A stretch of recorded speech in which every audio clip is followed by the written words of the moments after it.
Hello and welcome back to the channel. Whether you just started Uber Eats or you've been doing it for a long time, you may think that you know everything there is to know about Uber Eats. But there are a lot of things that Uber Eats does not tell their drivers that are really important, and if you know about them, could really benefit you. And I'm curious, as a little test, at the end of the video, once I've listed everything off, if you knew every single thing that I listed off in this video already, or if there's something new that you learned. Then maybe we can see how much Uber Eats really does not tell their drivers everything there is to know. Without further ado, let's get into it. The first and most important thing is that if you accept an order and once you get to the restaurant, they're closed, they don't have the order, there's some sort of issue where you have to drop the order, you can get cancel pay. I actually didn't know this for the first part of me doing Uber Eats, and then when I found out that you could get cancellation pay, I thought you had to sit there and talk to someone for a really long time and basically try to convince them that you should get cancel pay for the order. And now the trick is that if you just hit cancel order, you're not going to get the $3 pay. You do have to contact support.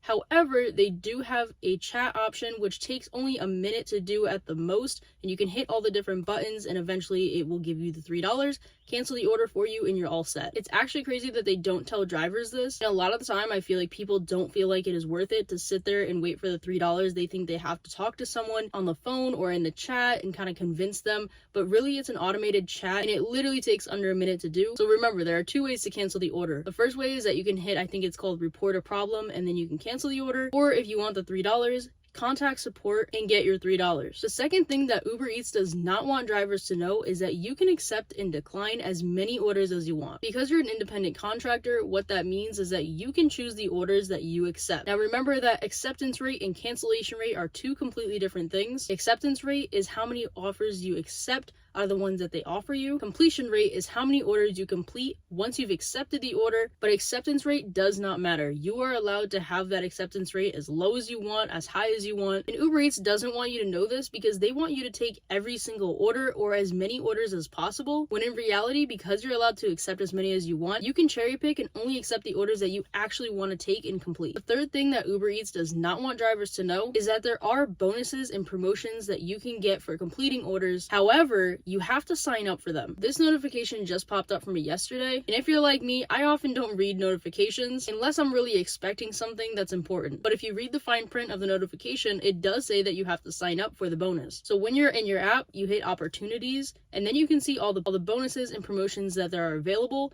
and you have to hit sign up on every single one that you think will apply to you. They do say in fine print that they can remove these promotions and bonuses at any time without a warning. So don't be surprised if you sign up for a bonus or a promotion and you start doing deliveries and suddenly you realize that there isn't even any promotion. It may be because they removed it. The fourth thing, and something that kind of deters me from doing Uber Eats, is that customers can remove their tip. And it's happened to me several times where I've gotten tip baited. It really makes the order not worth it at all and really just a waste of my time. If you guys also do DoorDash, you would know that customers can't remove a tip, but they can increase the tip. So sometimes that's why I favor DoorDash over Uber Eats. And sometimes the orders on Uber Eats just seem too good to be true, and sometimes it really is too good to be true. But make sure when you're looking at these orders, they do seem like something that you want to take the risk of. Obviously, not every customer is going to remove their tip, but it is a possibility and something to consider, especially if you're doing an order that's a lot of miles really far away. There is always the risk that they will take away the tip for absolutely no reason. The fifth thing is that you can do other delivery apps while you are doing Uber Eats. Uber Eats is not going to know that you have other apps turned on and that you're looking at orders on other platforms to accept either while you're doing Uber Eats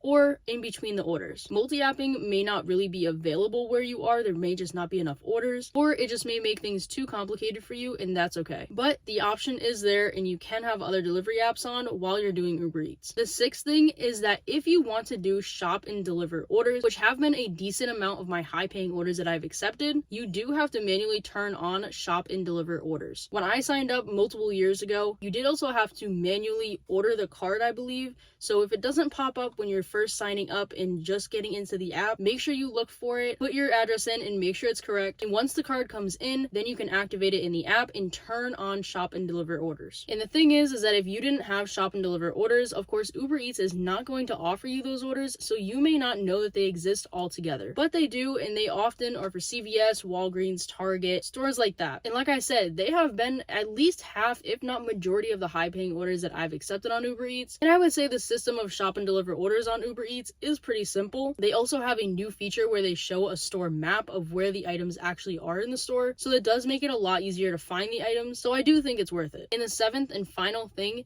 is that Uber has its own card that you can get your money instantly cash out to without a fee. If you didn't know, Uber Eats just increased its instant cash out fee to $1.25, which to me is pretty insane, especially because Uber Eats wants to offer $2 orders all day long. If someone really took a $2 order, they'd be left with like 75 cents after a delivery. And Uber Eats has increased their cash out fee over the last few years, but this one is really high and really pushing it. So if you want to sign up for the card is free, and like I said, there's no cash out fee, so you won't have to pay that $1.25. It'll get instantly loaded onto your Uber Eats card. And if you're familiar with the Dasher Direct card, it is pretty similar to that. So I'm curious, did you already know all of these things I listed in the video, or were there some things that surprised you and that you didn't know? Of course, there's a lot of information to know about Uber Eats, and it may be difficult for them to give you every single piece of information that there is, but the more you know, the more money you can earn, and the easier time you can have picking up, delivering orders. So the more you know, the better. But other than that, I hope you guys enjoyed this video, and I'll see you guys in the next one.